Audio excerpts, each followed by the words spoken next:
grow up surrounded by images that define perfection with clinical precision.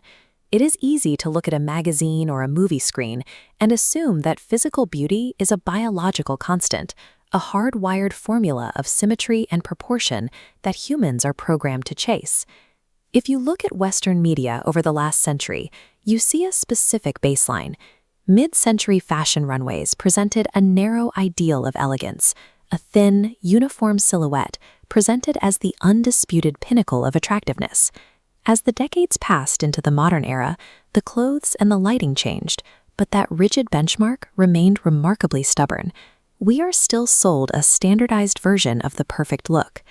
But if human beings are mathematically coded to prefer one specific look, why does that definition shatter the moment you cross a border?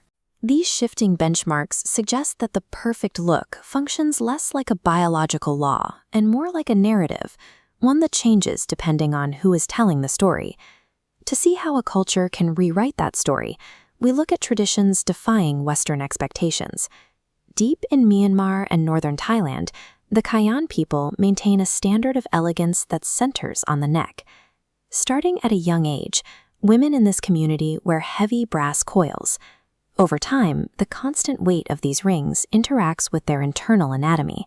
The metal doesn't stretch the spine. Instead, the gravity of the brass pushes the collarbone and ribs downward, compressing the upper torso and creating the striking visual illusion of an elongated neck. The result is an aesthetic that requires years of dedication to achieve. While a cultural outsider might view this as restrictive, within the Kayan community, these rings are worn with immense pride. They serve as a respected symbol of femininity, endurance, and cultural belonging. In this society, physical beauty is measured by a visible commitment to tradition and cultural identity rather than biological symmetry. In West and Southern Africa, the physical ideal focuses on soft tissue form rather than skeletal modification. For generations, many societies across this region have praised a fuller, curvier body type as a marker of womanhood and vitality. This preference is rooted in environmental survival. In historical periods where food scarcity was a constant threat, a larger body signaled biological strength and nourishment. Over time, this indicator of survival became hardwired into the culture.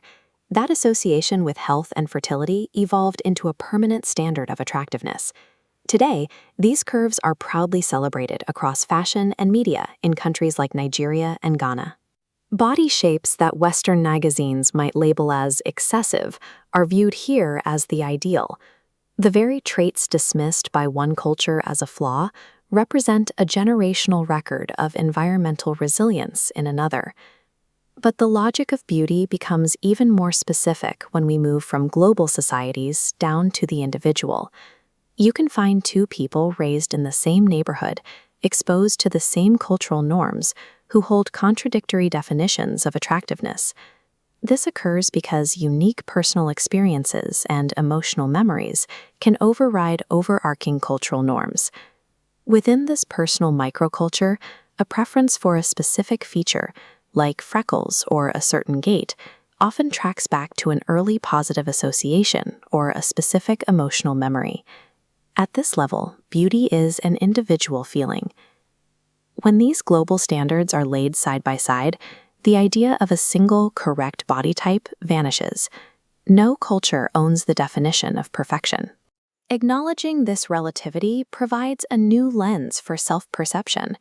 If the standard changes at every border, then the pressure to conform to any single one loses its objective weight. This perspective shifts our reaction to different cultural traits from judgment to appreciation. Beauty is a reflection of identity, history, and meaning. Embracing these differences enriches the human experience. Beauty is not a universal rule, but a story every culture writes. Which cultural beauty standard fascinates you the most? Let me know in the comments, and thanks for watching.